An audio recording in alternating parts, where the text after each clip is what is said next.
Hello dear student, I welcome you all in concrete technology subject and your subject code is 1615305. We are seeing unit number 2, that is properties of aggregate, and in properties of aggregate this is lecture number 2. My name is Daniel Swami. I am lecturer of GEMS Polytechnic College, Aurangabad, Bihar. Let us see the content of the lecture. In concrete technology subject, we will study about properties of aggregate. In properties of aggregate, we will study about aggregate. In aggregate, we will study definition of aggregate, selection of aggregate, and the uses of aggregate. Then we will study about classification of aggregate and the physical properties of aggregate. Let us discuss this topic in detail. First of all, we will see the definition of aggregate. The material used for manufacturing of mortar and concrete, such as sand and gravel, etc., are called as aggregate. The combination of different size and shape, normally of stone, maximum size of 75 mm, which means that a material which is sand or cement, sand or gravel used for manufacturing of mortar और concrete, that is called as aggregate. अगर जो aggregate जो manufacturing करता है motor को और concrete को, उसको हम एग्रीगेट कहते हैं, चाहे वो सैंड से हो चाहे वो कोर्स एग्रीगेट से हो. उसको कोर्स एग्रीगेट को ग्रेवल भी बोल सकते हैं, चाहे वो सैंड से हो या ग्रेवल से हो, उसको हम एग्रीगेट बोलते हैं. और अगर 75 mm साइज 75 mm साइज का अगर हो तो उसको हम कोर्स एग्रीगेट बोलते हैं. You can see in this image, this is your coarse aggregate. Next we will see uses of aggregate. हम लोग कहाँ यूज़ करते हैं एग्रीगेट को? Aggregate can be use in the number of ways in construction. वो बहुत number of ways construction में use हो सकता है, बहुत तरह से कंस्ट्रक्शन में यूज़ हो सकता है. जैसे in road, railway blast, the aggregate are used to resist overall load, to distribute the load properly to supporting ground and drain off water from the surface, which means that जो ये aggregate होता है railways में, road में, मतलब load को resist करने के लिए यूज़ होता है, चाहे वो स्टैटिक लोड हो चाहे वो डायनेमिक लोड हो. क्योंकि जब लोड उसमें पड़ता है तो ये जो एग्रीगेट होता है वो लोड को प्रॉपरली डिस्ट्रीब्यूट कर देता है सरफेस पे. और एक चीज़ और के लिए यूज़ होता है, अगर मान लीजिए कि वो रोड पे बारिश हुआ हो या पानी गिरा हुआ हो, तो वो बारिश का पानी को मतलब बहा देता है और वो अपने अंदर ऑब्जर्व नहीं करने देता है. ऑब्जर्विंग कैपेसिटी बहुत कम होता है, इसलिए स्टेबिलिटी को प्रोड्यूस करता है. So these are the uses of aggregate in construction field. In concrete the aggregate use for economic and reduce shrinkage and cracks and to strength the structure. जो aggregate होता है इकोनॉमिक कंडीशन के लिए use होता है, shrinkage को कम करने के लिए यूज़ होता है, और क्रैक्स को रिड्यूस करने के लिए कम होता है, और ताकत को बढ़ाने के लिए, कोई भी स्ट्रक्चर का ताकत को बढ़ाने के लिए यूज़ होता है. They are also use in water filtering and sewage treatment process. The uses of aggregate can be summarise in the following 3 categories. ये जो 3 कैटेगरी है उसको हम एग्रीगेट को समराइज कर सकते हैं जिस तरह से: as a load bearing material, as a filling material and as a infilter material. ये जो एग्रीगेट है, जो एग्रीगेट ये यूज़ होता है जिस तरह से हम देखते हैं, अगर हम बोरिंग का पानी लेते हैं तो बोरिंग का पानी जो आता है बालू के अंदर से आता है, तो बालू क्या करता है, फिल्टर कर देता है. चाहे हम पत्थर के अंदर से निकालते हैं पानी को, तो वो पत्थर क्या करता है, पानी को फिल्टर कर देता है. So it is used for the and it is also used for the sewage treatment process. और जो ये एग्रीगेट है इसको 3 कैटेगरी में बांटा गया है. अगर वो सैंड रहता तो ये फिल्टरिंग मटेरियल में और इन फिल्टरिंग मटेरियल में काम आता. अगर ये कोर्स एग्रीगेट है तो लोड बेयरिंग मटेरियल में भी ये काम आता है. Next we will see the selection of aggregate. In selection of aggregate, how we should select, it should be hard, durable, clean and free from adherent coating and organic matter, and shall not contain any appreciable amount of clay. जो aggregate है इसके अंदर जो मिट्टी का content जो है वो नहीं रहना चाहिए, और उसके कोई और सब्सटेंस जो उसमें एडिटिव है, जिस तरह से माइका या मतलब कोयला, ये सब का कंटेंट नहीं होना चाहिए। और जो एग्रीगेट होना चाहिए वो हार्ड रहना चाहिए और ड्यूरेबल रहना चाहिए, वो जल्दी फूटना नहीं चाहिए, और वो जितना साफ रहेगा उतना ही स्ट्रेंथ को गेन करेगा। Aggregate shall not contain harmless impurities such as iron pyrites, alkalis, salt, coal, mica, scale and other material which will affect the hardening and attack the reinforcement, which means that aggregate के अंदर ये सब impurities नहीं रहना चाहिए। जो मतलब reinforcement, अगर आरसीसी हम स्ट्रक्चर बना रहे हैं उसमें अगर हम सरिया को डालते हैं, मतलब रड को डालते हैं, तो वो रड को अफेक्ट नहीं करना चाहिए। अगर वो अफेक्ट करता है तो मतलब उसका मतलब हम लोग कह सकते हैं कि रड में कैंसर लग जाता है, तो वो स्ट्रक्चर जल्दी डिमोलिश हो जाएगा, उसका ड्यूरेबिलिटी जो उसका लाइफ स्पैन है वो घट जाएगा। अगर हमको लाइफ स्पैन को बढ़ाना है तो जो ये सब इम्प्योरिटी है, आयरन पायरेट्स है, अल्कली है, सॉल्ट है, कोल है, माइका है, ये अगर नहीं रहे, अगर ये इम्प्योरिटीज़ को हटा देंगे, अगर ये इम्प्योरिटीज़ नहीं रहेगा तो एग्रीगेट को मतलब कोई भी हार्म नहीं कर सकता है, वो स्ट्रेंथ मजबूती आराम से गेन करेगा। Next we will see classification of aggregate based on size. अभी हम लोग देखेंगे उसका साइज के अनुसार से एग्रीगेट को सब डिवाइड किया गया है। यहाँ पे दो कैटेगरी, मेन कैटेगरी है जो है फाइन एग्रीगेट और कोर्स एग्रीगेट। जो फाइन एग्रीगेट है, अगर 4.75 mm सीव से, अगर 4.75 mm चलनी से अगर पास हो जाए उसको हम फाइन एग्रीगेट कहते हैं, और उसका साइज जो है 5 mm से कम रहना चाहिए। अगर 5 mm से ज़्यादा है तो उसको कोर्स एग्रीगेट कहेंगे, और वो 4.75 mm सीव से पास नहीं होना चाहिए, उसको हम कोर्स एग्रीगेट कहेंगे। अगर ऑल इन ऑल एग्रीगेट को देखेंगे तो all in all aggregate is nothing but mixer of और combination of both fine aggregate and coarse aggregate, and it is not suitable for concreting because mixture of both aggregate will not give that much strength if we are using separately, and the proportion of fine aggregate and coarse aggregate according to the concreting proportion, according to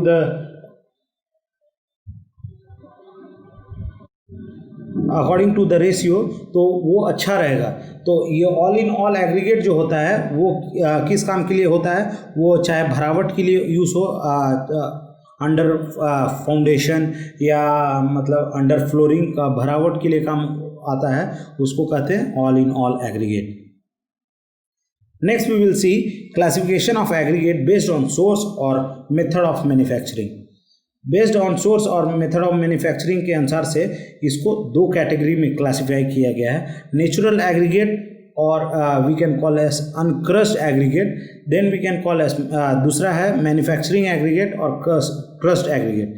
जो natural aggregate है वो natural form से हम लोग को मिलता है, natural source से मिलता है। जिस तरह से हम लोग को नदी के सतह से हम लोग को जो नीचे का सतह है उससे हम लोग को बालू मिलता है, वो है फाइन एग्रीगेट। और अगर हम लोग को पहाड़ से माइनिंग से अगर मतलब जो पहाड़ मिलता है, बड़ा बड़ा पत्थर मिलता है, उसको हम कोर्स एग्रीगेट, अगर उसको हम तोड़ दें तो उसको कोर्स एग्रीगेट कहते हैं। अगर मैन्युफैक्चरिंग एग्रीगेट देखेंगे तो अगर बड़ा बड़ा पत्थर को अगर छोटा छोटा क्रश एग्रीगेट कर दें, अगर छोटा छोटा बाइंडर कर दें और पेबल्स बना दें, तो उसको हम मैन्युफैक्चर एग्रीगेट कहते हैं according to their shape and size. और अगर वो एग्रीगेट रफ रहेगा, उसका सरफेस स्ट्रक्चर रफ रहेगा, तो वो स्ट्रेंथ अच्छा से गेन करेगा। Next we will see classification of aggregate based on shape. अगर हम शेप के बारे में बात करें तो यहाँ मतलब 3-4 शेप है, उसको हम डिटेल में देखेंगे। First shape is round shape. Round shape जो होता है, यहाँ पे आप इमेज में देख सकते हैं, as you can see in this image student, you see it clearly. In this image, जो इमेज बता रहा है राउंड शेप, इसमें आप देख सकते हैं जो सरफेस टेक्सचर है इसका स्मूथ है, और जो स्मूथ सरफेस टेक्सचर है तो उसका एक डिसएडवांटेज होता है कि वो अनस्टेबल होता है, और उसका जो स्ट्रेंथ ऑफ कंक्रीट, अगर ये इससे कंक्रीट बनाया जाए तो इंटरलॉकिंग में ये मतलब सक्सेस नहीं हो पाएगा, और इसका स्ट्रेंथ जो होता है कम रहेगा। ये नॉर्मली जो चिकना पत्थर होता है वो कहीं फिलिंग मटेरियल के लिए यूज़ हो सकता है, या फुटपाथ पे अरेंज कर दें और उस पर चलें तो वो मतलब फुटपाथ में आपका वेव बनाने के लिए, रास्ता बनाने के लिए यूज़ आ सकता है। वो है round shape of aggregate. Next we will see irregular aggregate. In irregular aggregate the voids range is 35 to 38%। जो वाइड रेंज है इसमें जो थोड़ा छोटा छोटा छेद रहता है वो वाइड रेंज है 35% से 38% तक। और ये भी जो है you can see in this image, ये इमेज में आप देख सकते हो कि इसका जो एज है, जो कॉर्नर्स है वो शार्प नहीं है या रफ नहीं है, और इसका भी एक डिसएडवांटेज है, इंटरलॉकिंग में ये प्रॉब्लम क्रिएट करता है। और अगर इसे हम कंक्रीट बनाते हैं, if we are making concrete by this aggregate, irregular aggregate, we should add more amount of cement to make a bond, a strong bond. So यहाँ पे जो सीमेंट का मात्रा हो जाएगा वो ज़्यादा हो जाएगा, इसलिए ये भी एग्रीगेट कंक्रीटिंग के लिए ज़्यादा यूज़ नहीं होता है। ये जो एग्रीगेट, इरेगुलर एग्रीगेट है, ये यूज़ होता है फिलिंग मटेरियल के लिए, और चाहे फुटपाथ पे अरेंज करके फॉर वॉकिंग पर्पस और for decorating some designs. Now we will see angular aggregate. जो आप एंगुलर एग्रीगेट आप इमेज में देख सकते हो, नॉर्मल यही कंस्ट्रक्शन साइट पे यूज़ होता है फॉर फॉर फाउंडेशन कंक्रीटिंग और फॉर कंक्रीटिंग स्लैब्स और कंक्रीटिंग लिंटल बीम्स। ये जो एंगुलर शेप एग्रीगेट जो है, इसमें जो वॉइड का मात्रा होता है 38% to 40%। Void angular aggregate contains range of void from 38 to 40%, and it is very suitable in for concreting purpose because it have irregular shape and angular texture. Because of that, it will have the interlocking between the particle will be more stronger, so it will give higher strength in concrete.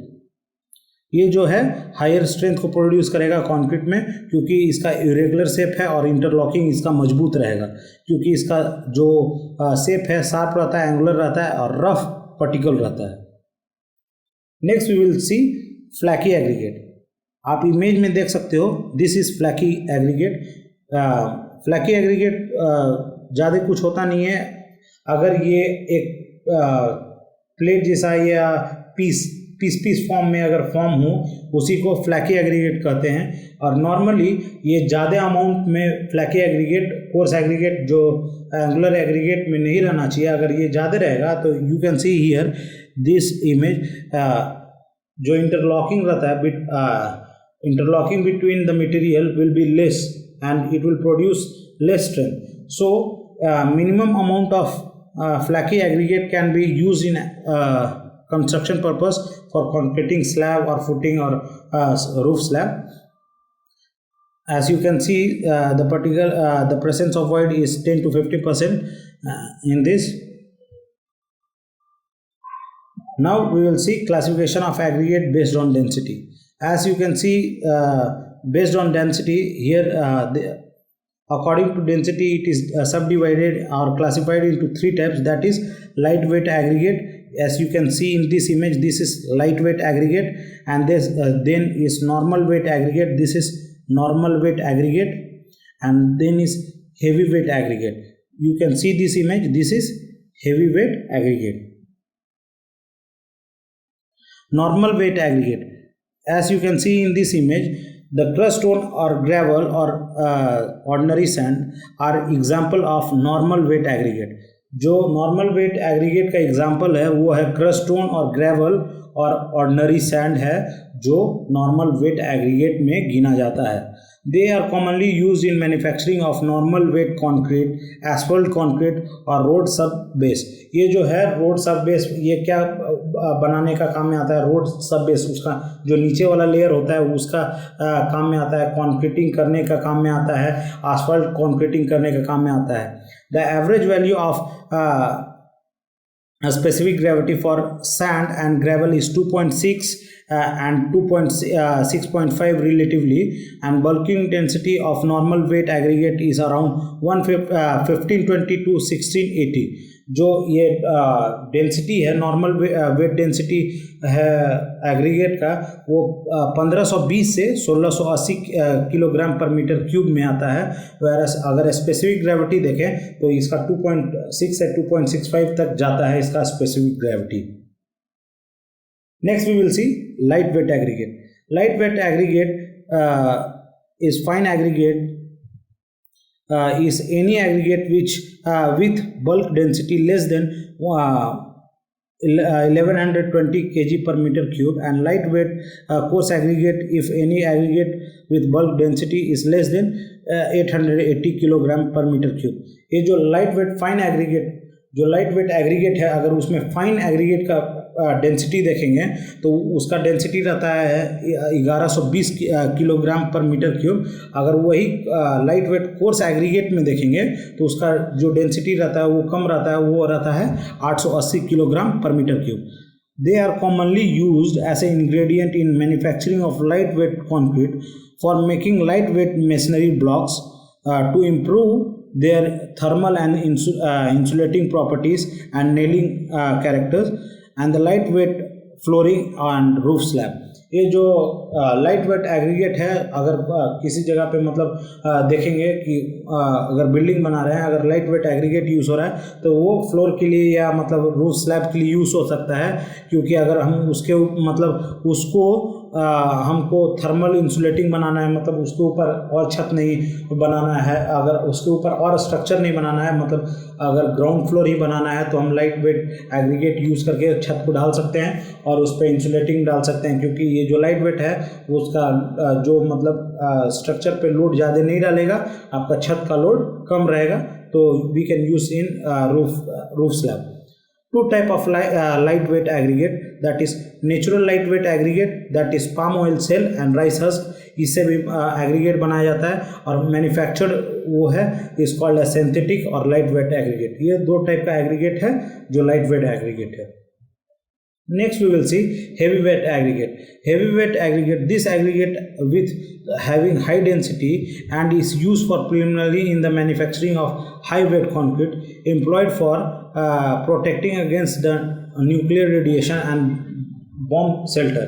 ये जो heavy weight aggregate है, normally bomb shelter जहाँ पे मतलब nuclear का मतलब खोज पड़ताल होता है, या मतलब अगर वहाँ न्यूक्लियर का इंडस्ट्री है तो वहाँ का जो मतलब स्ट्रक्चर है ये हेवी वेट एग्रीगेट से बनाया जाता है, क्योंकि उसका डेंसिटी जो होता है वो ज़्यादा रहता है।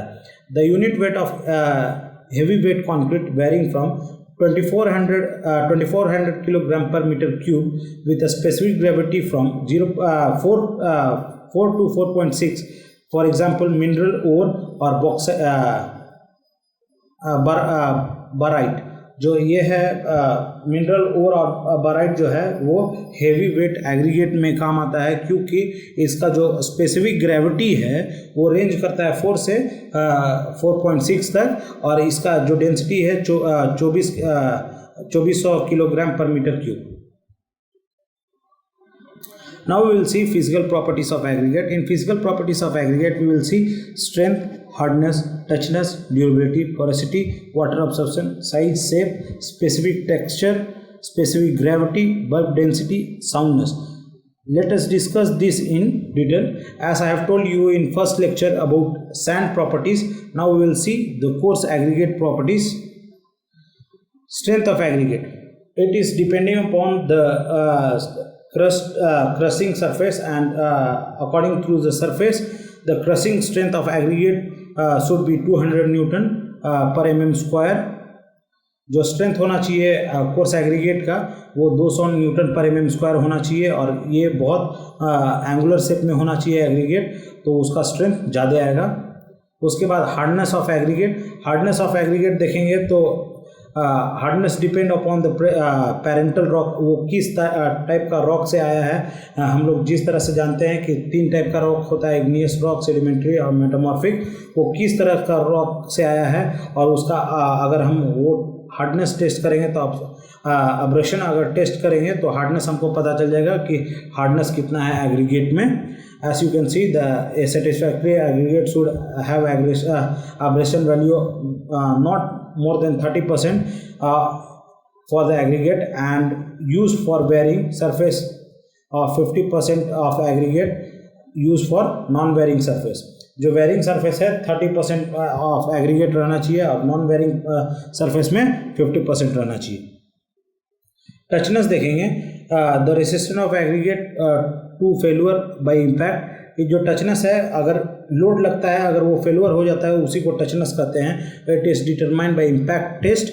इम्पैक्ट टेस्ट में क्या होता है कि मतलब हेवी लोड उस पर गिरेगा और अगर वो मतलब टूट जाता है, वो होता है टचनेस। द वेयरिंग सरफेस जो होता है एग्रीगेट का, it should not exceed from 45 and 30% of the coarse concrete for bearing surface। जो 30% है कंक्रीट में बेयरिंग सरफेस रहना चाहिए टचनेस में, क्योंकि अगर इम्पैक्ट उस पर पड़े तो वो थोड़ा रेसिस्ट कर सके लोड को। उसके बाद देखेंगे durability of aggregate. Durability of aggregate is nothing but the time duration of the aggregate. अगर ये एग्रीगेट अच्छा रहेगा तो उसको कोई मतलब एसिडिक इफेक्ट नहीं होगा या किसी से रिएक्ट नहीं होगा, तो वो ड्यूरेबिलिटी कंटेंट वो ड्यूरेबल जो एग्रीगेट है उसका ड्यूरेबिलिटी मेंटेन रहेगा। As you can see in this para, and by soundness test we can find the durability of aggregate। porosity is nothing but a porous of various size in aggregate। और इसमें देखेंगे कि porous अगर different aggregate contain different size of voids and porosity। And next we will see water absorption। Generally the sand and water absorption is negligible। It is desirable that water absorption should be kept minimum if we want to see in aggregate the water absorption should be minimum, so that it should not absorb maximum water। So if it absorb maximum water, the structure will be heavy loaded, and if it is not absorbing that much water and if it resists the water, the surface structure will be little varying in weight, but your structure will be stronger। And in porosity, the aggregate comprise 75% of concrete volume। It is essential to note that porosity of an aggregate contribute to overall porosity of concrete। ये जो है मतलब porosity अगर voids अगर इसमें है तो वो absorption capacity उतना ही रखना चाहिए। और जो हम अगर concrete यूज़ करते हैं slab concreting के लिए, उसमें जो coarse aggregate यूज़ होता है उसमें जो voids रहना चाहिए वो minimum रहना चाहिए, और absorption capacity है वो minimum रहना चाहिए। तो वो स्ट्रेंथ अच्छा से गेन कर पाएगा और वो उसका जो नॉर्मल ड्यूरेबिलिटी रहेगा वो ज़्यादा रहेगा, वो जल्दी कोलैप्स नहीं होगा। Next we will talk about size. अगर देखेंगे एग्रीगेट का साइज जिस तरह से हम आपको बताए हैं, if the size of the aggregate, if the aggregate passes through 4.75 mm sieve, it is called as fine aggregate, and if it is retaining on 4.75 mm sieve, that is coarse aggregate। as you can see in this image, shape, जो shape होता है shape plays an important role in coarse aggregate rather than fine aggregate, because shape of the aggregate implies the strength of the structure। So shape is the important role in coarse aggregate in concrete। अगर shape अगर उसका round shape है या irregular shape है तो वो उतना bonding इंटरबॉन्डिंग gain नहीं करेगा। अगर इसका शेप अगर एंगुलर शेप है, अगर सॉफ्ट उसका जो सरफेस टेक्सचर है वो रफ है, सॉफ्ट नहीं है, तो स्ट्रेंथ अच्छा से गेन करेगा और मजबूत रहेगा। As you can see in this image the shapes of coarse aggregate. Surface structure. As you can see in these 4 images, the surface structure of different types of coarse aggregate. Here you can see round aggregate, here you can see angular aggregate, here rough aggregate. You can see different aggregate. Generally surface structure implies the strength of the aggregate, and if the smooth aggregate is there, then it is preferred for filling material, and if it is angular aggregate, it is preferred for concreting purpose, because it will gain more strength. वो जो rough surface वाला aggregate रहेगा वो strength को बहुत पकड़ेगा, whereas चिकना पत्थर जल्दी मतलब पकड़ता नहीं है. ठीक है. उसके बाद next we will see the specific gravity. Specific gravity of aggregate is the ratio of density to the density of water. जो specific gravity of aggregate, जो density रहता है aggregate का और density of water रहता है, उसको हम कहते हैं specific gravity. Bulk density, this refers to the density of aggregate considering along with the volume of voids or empty space between the particle, and the density of sand falls between 17 to 25 kilonewton per mm square per mm cube. ये है bulk density, जो volume of voids और empty space between the particle. जो density bulk density है उसके बीच में जो voids present रहता है एग्रीगेट के बीच में, उसके बारे में है. और जो डेंसिटी ऑफ सैंड जो है वो 17 से 25 किलोन्यूटन पर mm क्यूब के बीच में रहता है. उसको हम लोग डेंसिटी ऑफ सैंड कहते हैं. उसके बाद soundness, this refers to expansion and contraction of aggregate which subject to temperature variation. Soundness जो है ये बताता है कि मतलब जो कॉन्ट्रैक्शन और एक्सपेंशन होता है due to temperature variation in aggregate, that is known as soundness. At last we will see the summary of the lecture. In this topic we have talked about physical property of coarse aggregate like shape, size and surface texture, moisture, etc. Then we have seen the classification based on size, shape and source and density, etc. I have referred this lecture from online source, Ritu publication book, MS Seti book. Thank you for listening my lecture.